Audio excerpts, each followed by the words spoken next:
ভারত পাকিস্তান সংঘাতের প্রভাব ক্রিকেটে। করাচি নয়, পিএসএল এর বাকি ৮ ম্যাচ হবে আরব আমিরাতে। সূচি চূড়ান্তে কাজ করছে পিসিবি। হোটেলবন্দি নাহিদ, রিশাদ। ক্ষেপণাস্ত্র হামলায় শঙ্কার মুখে আইপিএল। লখনৌতে ম্যাচ আয়োজনে বদ্ধপরিকর গভর্নিং কাউন্সিল। সামাজিক মাধ্যমে আতঙ্কিত চিয়ার লিডারের video viral. It was very scary. Everyone was just screaming that the bump's coming. Futsal যুগে প্রবেশ করতে যাচ্ছে বাংলাদেশ। 2026 এশিয়ান কাপ বাছাইয়ে অংশ নিতে আমন্ত্রণ এএফসির। জলসিঁড়িতে বাফুফের চতুর্থ কার্যনির্বাহী সভা অনুষ্ঠিত। বাংলাদেশের জার্সিতে সমিত সুমের খেলার খবরে আনন্দের জোয়ার। মৌলভীবাজারের শ্রীমঙ্গলে গর্বিত ও আবেগ আপ্লুত পরিবার। জমকালো আয়োজনে বরণের অপেক্ষা।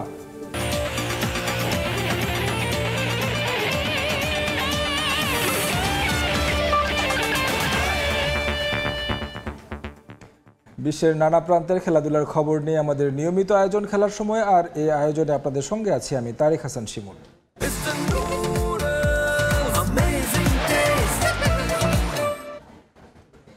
ভারত পাকিস্তান সংঘাতে ভেন্যু বদল করতে বাধ্য হলো পাকিস্তান সুপার লিগ কর্তৃপক্ষ। শুরুতে করাচির কথা বলা হলেও ক্রিকেটারদের নিরাপত্তা বিবেচনায় পাকিস্তানের বাইরে নিয়ে যাওয়া হলো পিএসএল।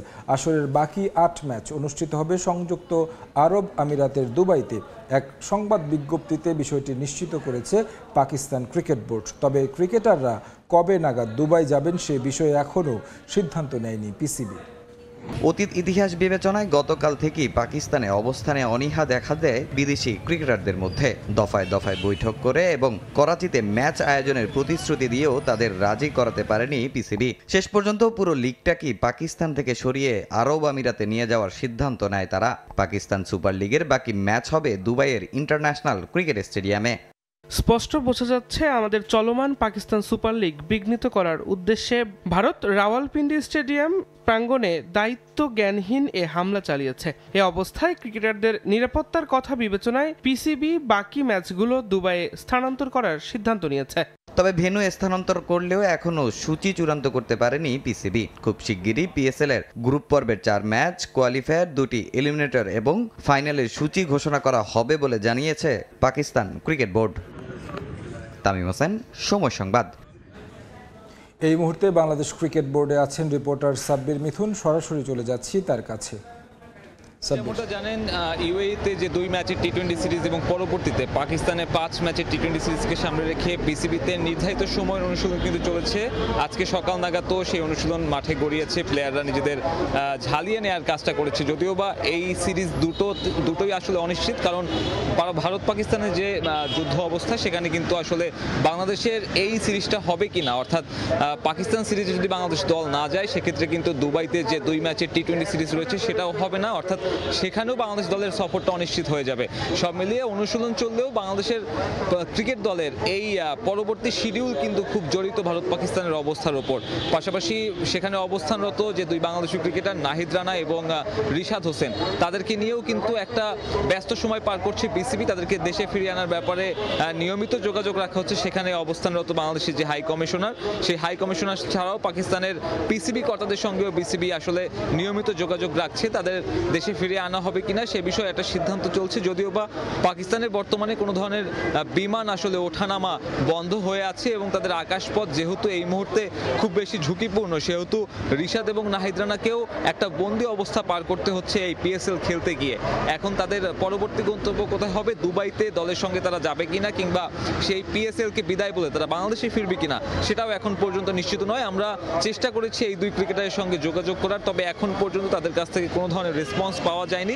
যতদূর আমরা শুনেছি তারা হোটেল বন্দি সময় কাটাচ্ছে। গতকালকে নাহিদ রানার পেশোয়ার জালমির যে ম্যাচ ছিল সেই ম্যাচ কিন্তু শেষ মুহূর্তে গিয়ে স্থগিত হয়ে গেছে এবং তার দলও রাওয়ালপিন্ডি ছেড়ে করাচির উদ্দেশ্যে আপাতত রওনা দেওয়ার কথা ছিল। সেটাও আসলে তারা সেই রাওয়ালপিন্ডি ছাড়তে পেরেছে কিনা তাও এখন পর্যন্ত জানা যায়নি। তবে বেশ কিছু গণমাধ্যমের খবর, এই পাকিস্তান সফর বা নাহিদ রিশাদের পিএসএল স্থগিত হয়ে যাওয়াতেই আসলে সীমাবদ্ধ থাকছে না ভারত পাকিস্তান যুদ্ধ। ভারতের যে বাংলাদেশ সফরের সময় সময়সূচি নির্ধারিত করা আছে সেটাও হয়তো বাতিল হয়ে যাবে। ভারতের যে আইপিএল রয়েছে সেই আইপিএলটাকে বর্তমানে স্থগিত করে বাংলাদেশ সফরের যে উইন্ডোটা ছিল সেই উইন্ডোতে হয়তো ভারত বাকি আইপিএলের বাকি অংশটা আয়োজন করতে যাচ্ছে। আমার কাছে বাংলাদেশ ক্রিকেট এবং বাংলাদেশ ক্রিকেট দলের যাত্রা নিয়ে এখন পর্যন্ত এই ছিল সব শেষ। সাম্প্রতিক বিষয় নিয়ে আমাদের সঙ্গে যুক্ত হয়েছিলেন সহকর্মী সাব্বির মিথুন। তিনি জানাচ্ছিলেন বাংলাদেশ দলের প্রস্তুতি এবং কি পিএসএল এ বাংলাদেশ দলের ক্রিকেটারদের সবশেষ খবরাখবর। এদিকে পাকিস্তান থেকে সুখবর এলেও এখনও আইপিএল নিয়ে কোনো চূড়ান্ত সিদ্ধান্ত নিতে পারেনি বিসিসিআই। মূলত ভারতের কেন্দ্রীয় সরকারের সিদ্ধান্তের অপেক্ষায় আছে আইপিএল গভর্নিং কাউন্সিল। তবে আজ এক বৈঠকের পর বিষয়টি নিয়ে পরবর্তী পদক্ষেপ জানানো হবে বলে জানিয়েছেন আইপিএল চেয়ারম্যান অরুণ ধুমাল। যুদ্ধ ভাব বেশ কয়েকদিন ধরেই ভারত থেকে অপারেশন সিঁদুরের কনফার্মেশন এলেও অন্য পাশ থেকে ঘটে যাওয়া আক্রমণগুলোর বিষয়ে বরাবরই নিশ্চুপ পাকিস্তান। সামাজিক যোগাযোগ মাধ্যমে পাকিস্তানের হয়ে নেটিজেনরা যুদ্ধ চালিয়ে গেলেও ব্যাটেলফিল্ডের অবস্থাটা কি তা কখনোই পরিষ্কার করেনি পাকিস্তান। কিন্তু বৃহস্পতিবার রাতে ধৈর্যের বাঁধ ভাঙে পাকিস্তানের। পিন্ডি স্টেডিয়ামের পাশে ড্রোন বিধ্বস্ত হওয়ায় বাতিল হয়ে যায় পিএসএল এর ম্যাচ। আর তাতেই যেন ফুঁসে ওঠে পুরো দেশ। রাতের আধারে পাল্টা আক্রমণ হয় ভারতে। ইন্ডিয়ান গণমাধ্যমের দাবি অন্তত 15টি শহরে ক্ষেপণাস্ত্র নিক্ষেপ করেছে পাকিস্তান। আর তার জেরে এবার বন্ধের উপক্রম আইপিএল। ধর্মশালার ম্যাচ বাতিল হলেও আজ লখনৌতে এখন পর্যন্ত ম্যাচ আয়োজনে বদ্ধপরিকর আইপিএল গভর্নিং কাউন্সিল। কিন্তু পরের ম্যাচগুলো কোথায় কিভাবে হবে, ক্রিকেটারদের নিরাপত্তাই বা কিভাবে দেয়া হবে তা নিয়ে দ্বিধাদ্বন্দ্বে অরুণ ধুমাল বাহিনী। ভারতের কেন্দ্রীয় সরকারের চূড়ান্ত সিদ্ধান্তের অপেক্ষায় তারা, যদিও বিকল্প ভেন্যু হিসেবে যে দুবাইয়ের কথা ভাবা হয়েছিল তা দখল করে নিয়েছে পিসিবি। এদিকে ধর্মশালার ম্যাচ বাতিলের পর মাঠে থাকা এক চিয়ার লিডারের ভিডিও ভাইরাল হয়েছে সামাজিক মাধ্যমে, যেখানে তাকে আতঙ্কিত হয়ে মাঠ ছাড়তে দেখা যায়। বিসিসিআই ম্যাচ বাতিলের কারণ হিসেবে ব্ল্যাক আউটের কথা বললেও ভিডিওতে বারবার বোমার কথা বলছিলেন সেই cheerleader. So basically the whole stadium in the middle of the game was evacuated. ম্যাচের মধ্যে আমাদেরকে স্টেডিয়াম থেকে বের হয়ে যেতে বলা হয়েছে। আমি খুব আতঙ্কিত। সবাই চিৎকার করে বলছে বোমা আসছে। এখানকার পরিস্থিতি ভালো না। আমরা ধর্মশালা ছেড়ে যেতে চাই। আমার খুব কান্না পাচ্ছে। We want to really go out of. তবে ম্যাচ বাতিল এবং আইপিএল এর ভবিষ্যৎ শঙ্কায় পড়লেও বিষয়টি নিয়ে একেবারেই ভীত নন দেশটির ক্রিকেট সমর্থকরা। আক্রমণ হয়ে থাকলে পাকিস্তানকে তার উপযুক্ত জবাব দেওয়ার হুঁশিয়ারি তাদের। আমরা মোটেও ভীত নই। আমরা কেন ভয় পাবো? ভয় পাবে পাকিস্তান। তারা এর সমুচিত জবাব পাবে। আইপিএলে এখনো গ্রুপ পর্বের ম্যাচ বাকি 12টি। নিয়ন মুহাইমিন, সময় সংবাদ। এর আগে নিরাপত্তার কারণে মাঝপথে বাতিল করা হয় আইপিএলের দিল্লি ক্যাপিটালস ও পাঞ্জাব কিংসের ম্যাচ। ভারতের বিভিন্ন শহরে পাকিস্তানের ক্ষেপণাস্ত্র হামলার কারণে এই ঘটনা বলে দাবি ভারতীয় গণমাধ্যমের। যদিও বিসিসিআই বলছে ব্ল্যাক আউটের কারণে বাতিল করা হয়েছে ম্যাচটি। 10 ওভার 1 বল হওয়ার পর হঠাৎ করে বন্ধ ঘোষণা করা হয় খেলা। এদিকে বিশেষ ট্রেনে পাঠানকোট থেকে 2 দলের ক্রিকেটার এবং ম্যাচ অফিসিয়ালদের দিল্লি নিয়ে যাওয়া হচ্ছে বলে জানিয়েছেন বিসিসিআইয়ের ভাইস চেয়ারম্যান রাজীব শুক্লা। মাঠেও রাওয়ালপিন্ডি স্টেডিয়ামের পাশে ড্রোন বিধ্বস্ত হওয়ায় বাতিল হয়েছে সেই স্টেডিয়ামের ম্যাচ। এবার প্রভাব পড়ল আইপিএলেও।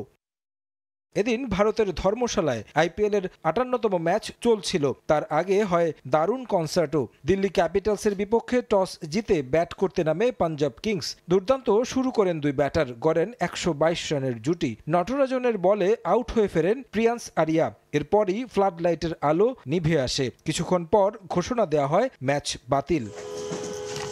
10 ওভার যেতে না যেতেই ভারতের প্রায় 15টি শহরে পাকিস্তানের ক্ষেপণাস্ত্র হামলার খবর আসে, যে কারণে ব্ল্যাক আউটের ঘোষণা দেয় ভারত সরকার। ফলে বন্ধ করা হয় ম্যাচ। যদিও হামলার বিষয়টি অস্বীকার করেছে ইসলামাবাদ।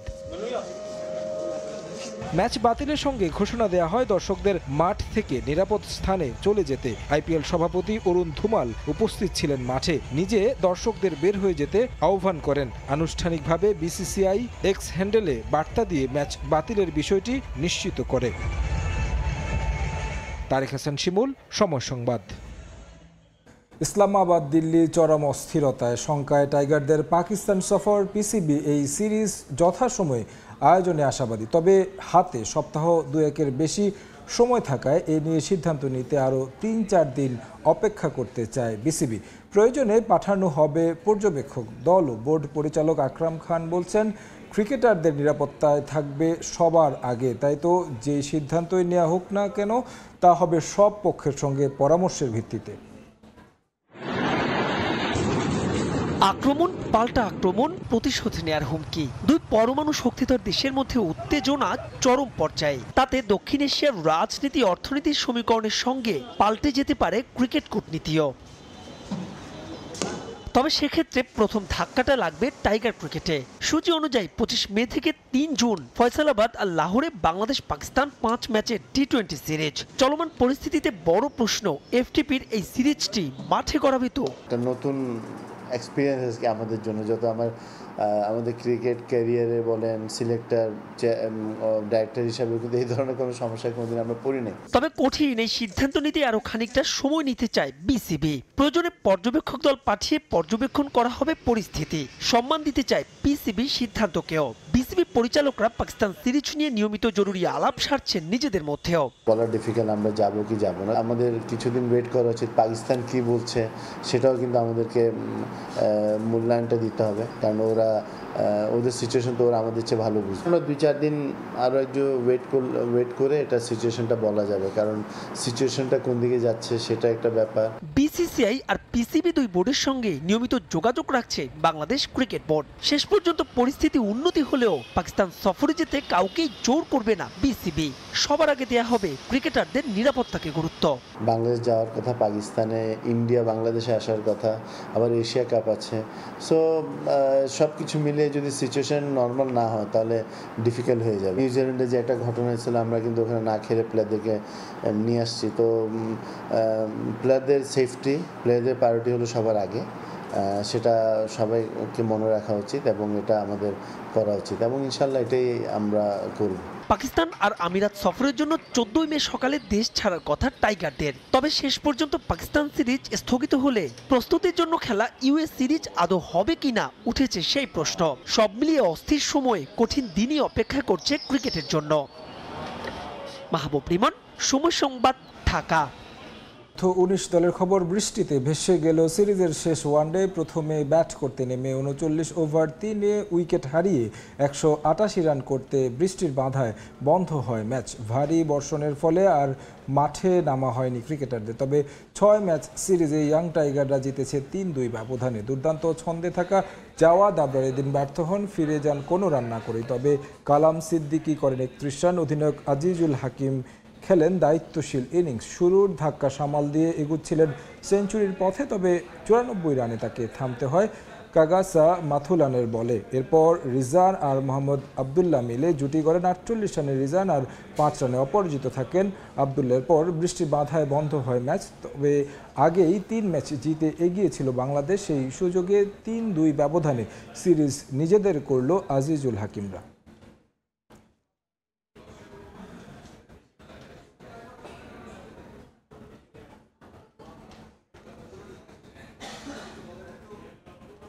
ফুটসাল যুগে প্রবেশ করতে যাচ্ছে বাংলাদেশ। অংশগ্রহণ করবে এএফসি ফুটসাল এশিয়ান কাপের বাছাই পর্বে। 2026 সালে ইন্দোনেশিয়ায় আয়োজিত হতে যাওয়া এই টুর্নামেন্টে খেলতে বাংলাদেশকে আমন্ত্রণ জানিয়েছে এএফসি। দ্রুতই ফুটসাল বাছাই করে ক্যাম্প শুরু করবে বাফুফের ফুটসাল কমিটি। ফেডারেশনের 4র্থ কার্যনির্বাহী সভা শেষে এ কথা জানিয়েছেন বাফুফের সহসভাপতি ফাহাদ করিম। এএফসি ফুটসাল 2026 ইন্দোনেশিয়াতে অনুষ্ঠিত হবে। সেটার কোয়ালিফায়ার্স হবে এবছর সেপ্টেম্বরে। তো as a member association of AFC আমাদেরকে এএফসি থেকে জিজ্ঞেস করা হয়েছে অফিসিয়ালি যে আমরা এটাতে পার্টিসিপেট করতে চাই কি চাই না। আপনারা জানেন যে ফুটসাল গ্লোবালি ফিফার একদম টপ প্রায়োরিটি আছে, futsal, beach football and women football, এই 3টি। ফুটসাল কমিটি করা হয়েছে যেখানে এমন এমন ব্যক্তিদেরকে আমরা রেখেছি যারা দীর্ঘদিন ধরে ফুটসালের সাথে জড়িত আছে। সো তাদেরকে পেয়ে তাদের দ্বারা অনুপ্রাণিত হয়ে আমাদের সম্মানিত সভাপতি আজকে প্রস্তাব করেছেন এই মিটিংয়ে, সদস্যদেরকে জানতে চেয়েছেন যে আমরা কি এই কোয়ালিফায়ারে পার্টিসিপেট করব কি করব না। আপনারা জেনে খুশি হবেন যে প্রতিটি সদস্য এক বাক্যে বলেছেন যে অবশ্যই আমরা এটাতে পার্টিসিপেট করব। এই মুহূর্তে জলশিরিতে আছেন রিপোর্টার ফাহিম ইসলাম। বাফুফের কার্যনির্বাহী সভার বিষয়ে বিস্তারিত জানতে সরাসরি যোগ দিচ্ছি তার সঙ্গে। ফাহিম। ছেলেদের ফুটবলের ফুটসালে কিন্তু প্রবেশ করেছে বাংলাদেশ। আসন্ন 2026 ফুটসাল এশিয়ান কাপ বাছাই পর্ব খেলতে বাংলাদেশকে আমন্ত্রণ জানিয়েছে এএফসি। সে কি বাছাইপত্র খেলার জন্য বাফুফের যে কার্যনির্বাহী কমিটি, সেই কার্যনির্বাহী কমিটি আজকে একটি ইমার্জেন্সি বৈঠক ডাকে। সেই বৈঠকে আসলে যে ফুটসাল কমিটি আছে, সেই ফুটসাল কমিটি এবং বাফুফের কার্যনির্বাহী কমিটির সাথে একটি বৈঠক হয়েছে। সেই বৈঠকে আসলে ফুটসালতে যে বাফুফে প্রবেশ করবে তার যেই নীতিমালা বা নির্ধারণ বা ফুটবল দল তৈরি করা, সেগুলো নিয়ে আলোচনা হয়েছে। এছাড়া আরও বিভিন্ন কিছু বিষয় নিয়ে আলোচনা হয়েছে। তবে মূল যে এজেন্ডা, সেই এজেন্ডা ছিল কিন্তু ফুটসালের ফুটবল নিয়ে। এর আগে ফুটসাল খেললেও কিন্তু আসলে ফুটবল ফেডারেশনের অধীনে কিন্তু আসলে কখনো ফুটসাল কোনো কম্পিটিশনে আসলে বাংলাদেশে অংশগ্রহণ করা হয়নি। কিন্তু আসলে এবার ফুটসালে কিন্তু আসলে বাংলাদেশ অংশগ্রহণ করতে যাচ্ছে এবং কি যে ফুটসালের কার্যনির্বাহী কমিটি আছে এবং ফুটসালের একটি সাব কমিটি আছে, তারা জানিয়েছে যে তারা খুব দ্রুতই আসলে ফুটবল বাছাই করার প্রক্রিয়া শুরু করবে এবং ক্যাম্প শুরু করবে এবং সেপ্টেম্বরে কিন্তু যে ফুটসালের যেই বাছাই পর্বটি সেটি শুরু হবে এবং সেখানে বাংলাদেশ খেলবে এবং সেখান থেকে কোয়ালিফাই করে কিন্তু আসলে যে এএফসি ফুটসাল এশিয়ান কাপ আছে সেখানে খেলতে চায় বাংলাদেশ। যে আসলে মূলত আসলে গ্লোবাল ফুটবলে কিন্তু ফুটসালের কিন্তু দিন দিন আসলে কদর বাড়ছে। ফুটসাল বলেন, বিচ ফুটবল, এই ফুটবলগুলো আসলে দিন দিন ফিফা এগুলাতে পেট্রোনাইজ করছে। সো আসলে এই জিনিসগুলোতে আসলে বাংলাদেশ গ্লোবাল ফুটবলের সাথে তাল মিলিয়ে চলার জন্য ফুটসাল খেলতে চায়, সেটাই জানিয়েছিলেন বাফুফের যে সহসভাপতি ফাহাদ করিম। তো ফুটসাল এবং বাফুফের কার্যনির্বাহী কমিটির যে বৈঠক, সেই বৈঠকের সবশেষ খবর নিয়েছিল আমার কাছে সবশেষ। সমিত সুমের বাংলাদেশের জার্সিতে খেলার খবরে আনন্দের জোয়ার বইছে সিলেটের মৌলভীবাজার জেলার শ্রীমঙ্গলে। দীর্ঘদিনের চাওয়া পূরণ হওয়ায় গর্বিত ও আবেগ আপ্লুত পরিবার। জমকালো আয়োজনে তাকে বরণের অপেক্ষায় সিলেট। পুরো এলাকা সাজানো হবে সমিতের খেলাধুলার নানা ছবিতে, থাকবে নানা আয়োজন। লাল সবুজের জার্সিতে সমিত বিশ্ব মাতাবে, এমনটাই চাওয়া তাদের। মৌলভীবাজার থেকে শাহ ওয়ালিদুর রহমানের ছবিতে ডেস্ক রিপোর্ট।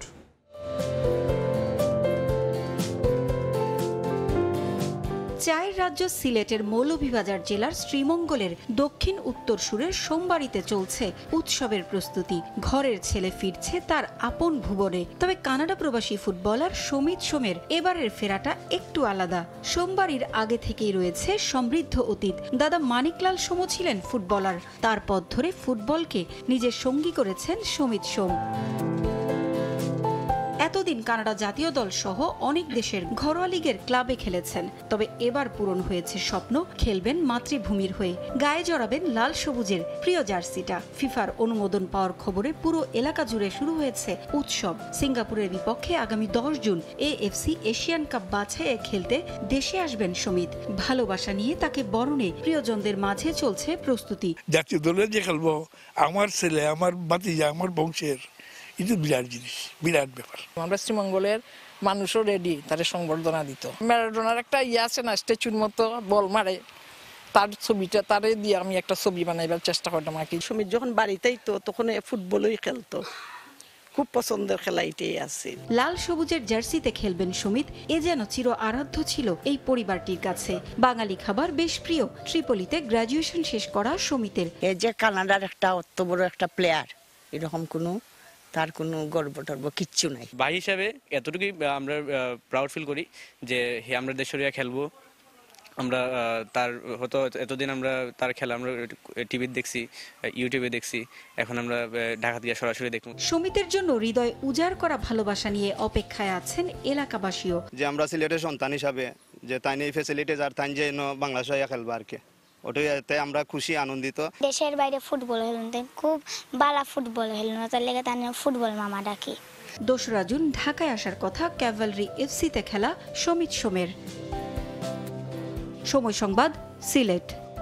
জাঁকজমকপূর্ণ আয়োজনে শুরু হলো মির্জা রুহুল আমিন স্মৃতি টি20 টুর্নামেন্ট। বৃহস্পতিবার আনুষ্ঠানিকভাবে মেসার্স গার্ডেনিয়ার আয়োজনে শহীদ মোহাম্মদ আলী স্টেডিয়ামে এই খেলার উদ্বোধন করা হয়। উদ্বোধনী অনুষ্ঠানে টুর্নামেন্ট কমিটির আহ্বায়ক নূর এ শাহাদাত, অতিরিক্ত জেলা প্রশাসক সর্দার মোস্তফা শাহিন এবং অতিরিক্ত পুলিশ সুপার আবদুল্লাহ উপস্থিত ছিলেন। এছাড়া আমন্ত্রিত অতিথি হিসেবে ছিলেন জেলা বিএনপির অর্থ বিষয়ক সম্পাদক শরীফুল ইসলাম শরীফ, প্রেস ক্লাবের সভাপতি লুৎফুর রহমান মিঠু সহ আরও অনেক গণ্যমান্য ব্যক্তিবর্গ। উদ্বোধনী খেলায় মাঠে নামে ঠাকুরগাঁও ইয়ুথ ক্লাব এবং দিনাজপুর ডমিনেটর্স। প্রথমে ব্যাট করে 9 উইকেটে 206 রান করে দিনাজপুর ডমিনেটর্স জবাবে 9 উইকেট হারিয়ে মাত্র 132 রানে করে ঠাকুরগাঁও ইয়ুথ ক্লাব। মোট 16টি দল অংশ নিয়েছে টুর্নামেন্টে। খেলার সময় শীর্ষ সংবাদগুলো জানিয়ে দিচ্ছে আরেকবার। ভারত পাকিস্তান সংঘাতের প্রভাব ক্রিকেটে করাচি নয়, PSL এর বাকি 8 ম্যাচ হবে আরব আমিরাতের। সূচি চূড়ান্তে কাজ করছে পিসিবি, হোটেল বন্দি নাহিদ রিশাদ। ভারত পাকিস্তান অস্থিরতার বলে IPL, সাময়িকভাবে আসর স্থগিতের সিদ্ধান্ত BCCI এর। সামাজিক মাধ্যমে আতঙ্কিত চিয়ারলিডারের video viral. It was very scary. Everyone was just screaming that there are bumps coming. Futsal যুগে প্রবেশ করতে যাচ্ছে বাংলাদেশ। 2026 এশিয়ান কাপ বাছাইয়ে অংশ নিতে আমন্ত্রণ AFC'র। জলশিরিতে বাফুফের 4র্থ কার্যনির্বাহী সভা অনুষ্ঠিত।